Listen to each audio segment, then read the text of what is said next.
साल हो गए थे मेहनत करते करते, भर्ती आ नहीं रही इस कोरोना की वजह से। और मेहनत भी काफ़ी कर ली बच्चों ने, और तैयारी भी वैसे पूरी है। अब तो आ रही है शायद, अभी नवंबर में होंगे, शायद नवंबर में निकलना।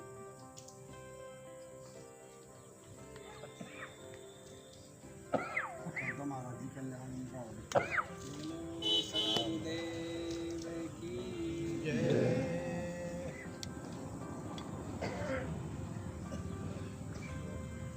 कि नदी को पार करना हो और नदी का पाट बहुत बड़ा हो।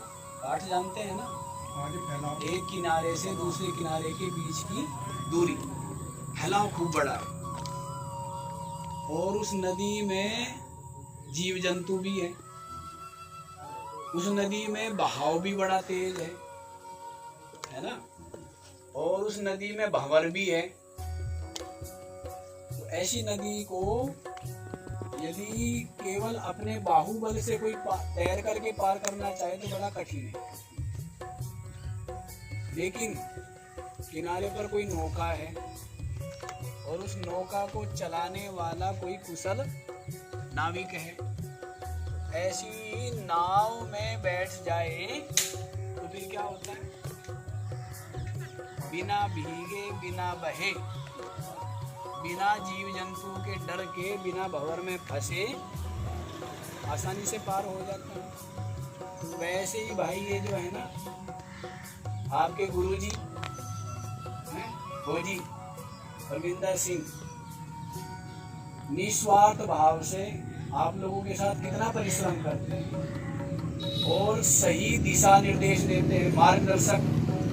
और ये चाहते हैं कि आप सबके सब कामयाब हो जाए, जीवन अच्छे व्यक्ति बने, जहां भी जाए उन्नति करें और सेवा करें। जैसे सेवा कर रहे हैं ना, वैसे ही यहाँ इनसे ये चीज सीख करके जाओ, सेवा भाव।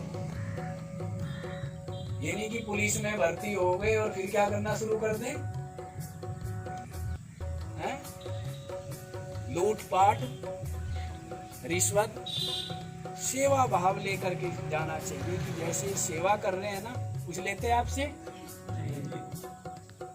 ये कितना श्रेष्ठ कर्म है। अपने लिए तो दुनिया जीती है, स्वार्थ में तो दुनिया जीती है, लेकिन अपने से ऊपर उठ के, अपनों से, अपने से और अपनों से ऊपर उठ के जो सबका भला चाहता है, यही सेवा है। ये बड़ा श्रेष्ठ कर्म। तो सबसे पहली बात तो इनका उपकार माने। दूसरी बात भाई, परिश्रम और आत्मबल के सामने व्यक्ति सब कुछ पा सकता है अपने परिश्रम से। और अपने, अब परिश्रम करेगा तो आत्मबल भी तभी आएगा ना। नहीं, जैसे किसी ने चोरी की है तो वो, उसके अंदर आत्मबल नहीं होता, निरंतर डरा हुआ रहता है कि मेरी चोरी ना पकड़ी जाए, मैं पकड़ ना लिया जाऊं, पहचान ना लिया जाऊं। और जिसने अच्छा काम किया है, किसी भूखे को, प्यासे को पानी पिलाया, भोजन कराया, तो उसके अंदर क्या रहता है? एक आत्मबल रहता है ना। तो वैसे ही आत्मबल उसी के अंदर होगा जो परिश्रम करेगा, पुरुषार्थ करेगा, अच्छे कर्म करेगा। तो तुम लोग पूरा परिश्रम करो और ये विश्वास रखो अपने ऊपर। मेहनत जब करोगे तो अपने ऊपर विश्वास होना चाहिए कि निश्चित रूप से कामयाब होंगे। कामयाब न होने की तो कोई मतलब ही नहीं है। यदि मैं कामयाब नहीं होऊंगा तो कौन कामयाब होगा? लेकिन सभी कुछ मेहनत के सामने, परिश्रम के सामने झुकता है। यदि आप कामयाब नहीं हो पाए या हो पा रहे हैं तो समझ लेना कहीं न कहीं आपके तप में कमी रह गई है, आपकी पुरुषार्थ में कमी रह गई है। तो खूब मेहनत करो, और मेहनत करोगे तो मंजिल की तरफ आपको नहीं जाना पड़ेगा, मंजिल आपकी तरफ दौड़ कर आएगी। समझ आ रही है बात? आप सब कुछ कर सकते हो। ये दिमाग से निकाल दो कि मैं नहीं कर सकता। आप क्या नहीं कर सकते बताओ? आप सब कुछ कर सकते हो, जो भी आप ठान लोगे वो आप कर लोगे। यदि कोई व्यक्ति ये कहता है ना आपको कि आप नहीं कर सकते, तो वो गलत कहता है, उसकी बात सुननी ही नहीं। ये कहना कि मैं नहीं कर सकता तो फिर कौन करेगा, क्योंकि मेरे जब हाथ पैर ठीक है, मेरी बुद्धि ठीक है, मैं मेहनत करूंगा तो मैं क्या नहीं कर पाऊंगा, सब कुछ कर सकता हूं ना। तो ये बुद्धि में ठान लो कि मैं कुछ भी कर सकता हूँ सब। यदि तुमने ठान लिया अपने मन में कि मेरे को प्रधानमंत्री बनना है, कोई नहीं रोक सकता तुम्हें, कोई तुम्हें नहीं रोक सकता। फिर आप कहोगे कि महाराज जी हम तो इतने सारे के सारे तो प्रधानमंत्री बन भी नहीं सकते। अब वो बनेगा वही जिसका जितना ज्यादा परिश्रम होगा, जितना ज्यादा बुद्धिमान होगा, मेहनत करेगा। लेकिन यदि आपने ठान लिया ना कि मेरे को ये बनना है, आप बनोगे, आपको रोकने वाला कोई नहीं है। कोई नहीं रोकता किसी को, रोकती है तो अपनी ही आलस्य, अपनी कमजोरी, अपनी कमियां रोकती है। तुम्हारा दरवाजा किसी ने नहीं रोका हुआ, समझे।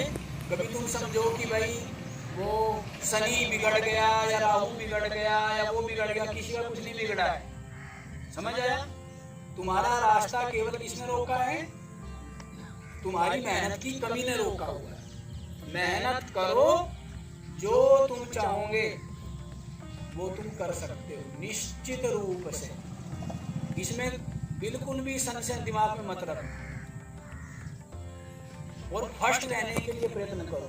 जब हम पढ़ते थे, मैं बार-बार कहता हूँ, हमने जीवन में यही सोचा है सेकंड नहीं रहना है, फर्स्ट रहना है। सेकंड रहना तो फिर पढ़ने का फायदा ही क्या।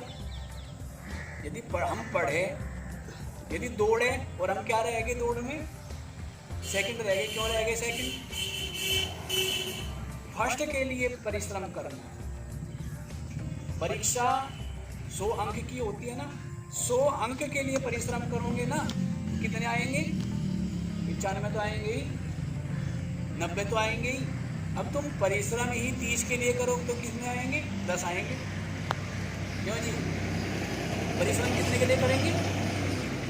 यदि परिश्रम 40 के लिए करोगे तो कितने आएंगे? 20 आएंगे। फिर कहेंगे जी फेल हो गए। परिश्रम 100 के लिए करो, कितने के लिए? कितने आएंगे? 90 तो कोई रोक ही नहीं सकता है।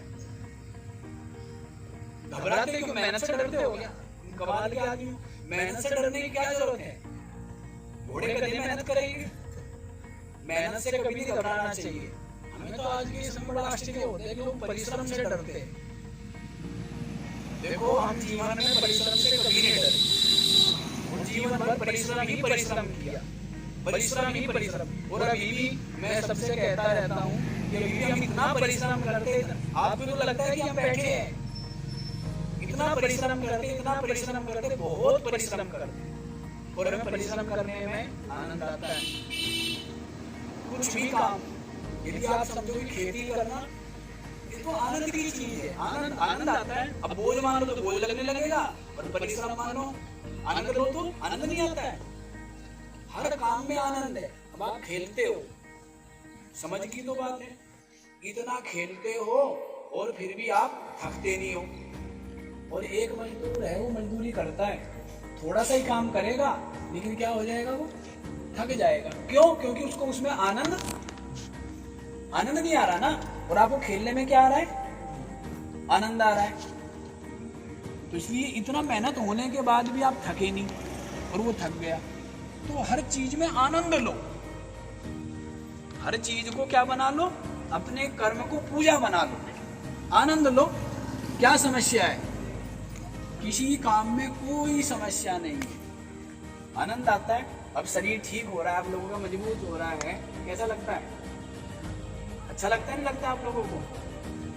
हैं? हल्का शरीर रहता है, खाने पीने में आनंद आता है, काम करने में आनंद आता है। शरीर से मेहनत कर लो, पढ़ाई में भी मेहनत करो। पढ़ना कठिन लगता है क्या? क्यों बोली? ये कहेंगे नहीं पढ़ना कठिन लगता है। पढ़ने को याद बता दिए कि भाई इसको करवाने की इसकी आदत पड़ गई, पढ़ाई कठिन लगती है। पढ़ाई तो खेल होता है, इसने कहा पढ़ाई कठिन होती है। पढ़ाई तो मजाक है, पढ़ाई भी कुछ है। पढ़ाई कुछ भी नहीं, हमने तो सदा पढ़ाई को खेल माना।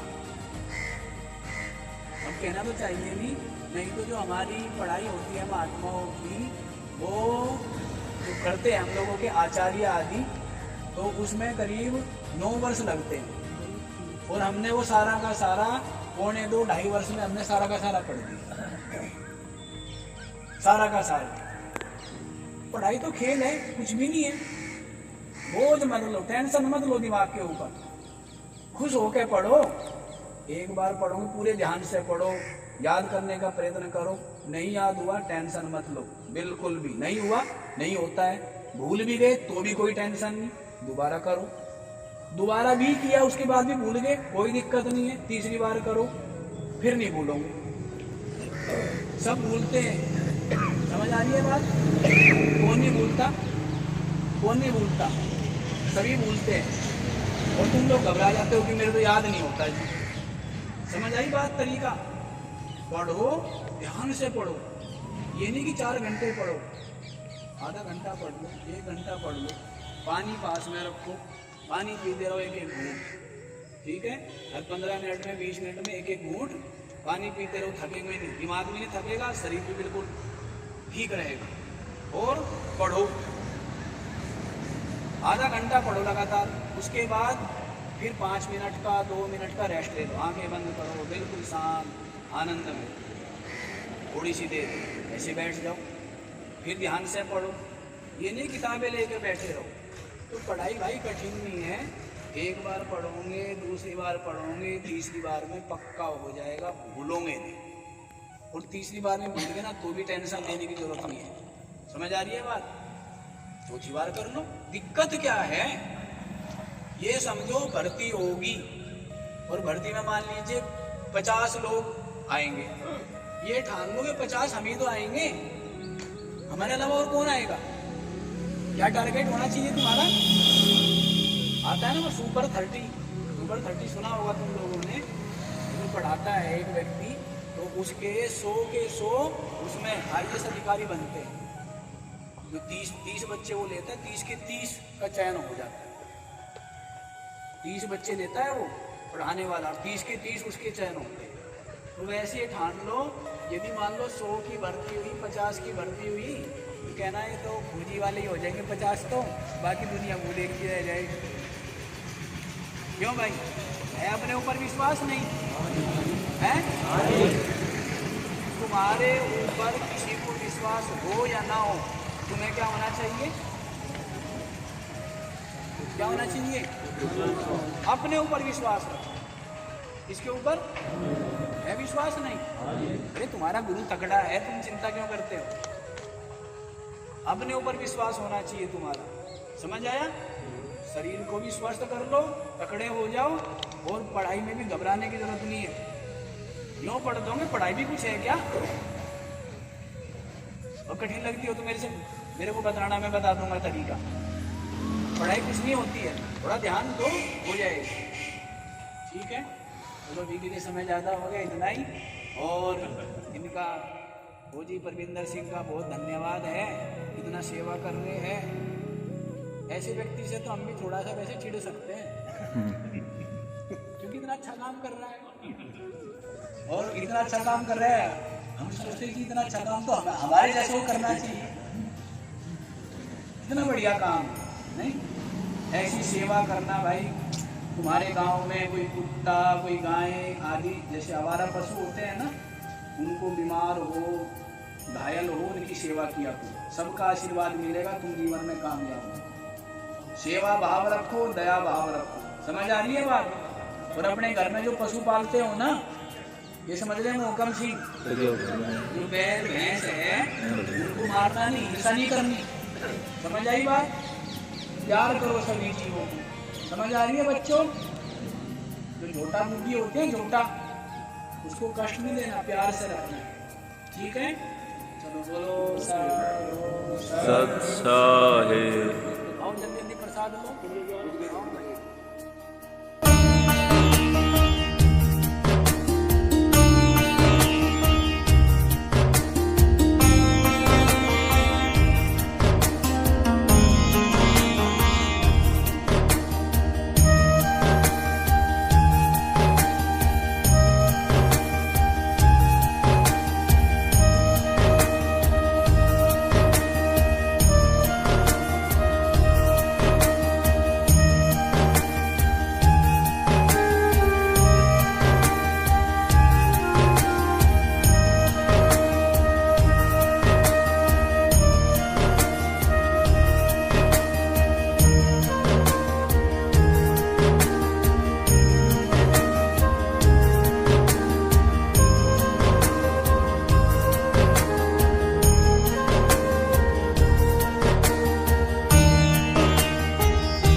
नहीं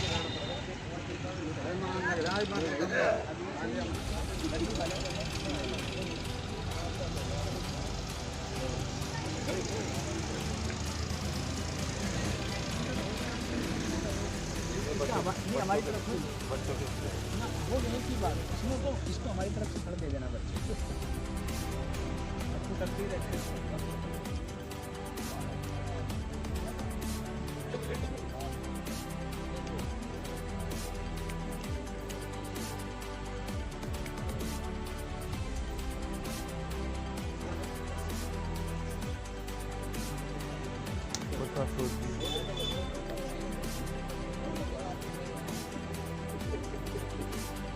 प्रसाद गिर गया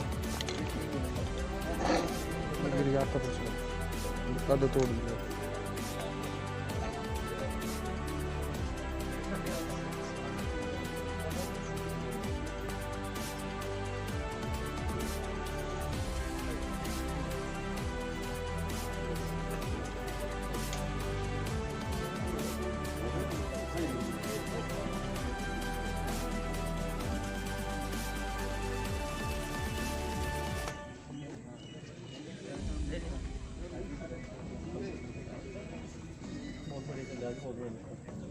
साइकिल से लगता है नहीं लगता है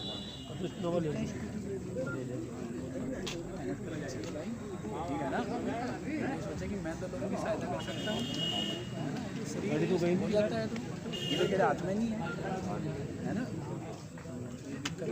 ना कोई टेंशन मानना ना किसी तरह से यो मानने है ना। सबसे बड़ी चीज़ होती है बुद्धि। बुद्धि ठीक है ना भाई, मैं अच्छी जगह बैठता हूँ, अच्छे काम करता हूँ, बस मैं अच्छा हूँ। ये तो शरीर है, पता नहीं किस जन्म का किसका क्या क्या कर्म है ना। तो किसी तरह से वो करने की जरूरत नहीं, हिम्मत रखनी है पूरी और काम करें लोग। अपने तो मतलब छोटा बने ही ना, लोगों को भी और कुछ बढ़िया शिक्षा देवे, बढ़िया सिखावे। काफ़ी एक्टिव है जी यहाँ पे बच्चों के साथ में। 26 जनवरी 15 अगस्त जो भी है वो मतलब वीडियो वगैरह डालना रहना चाहिए, वो करना।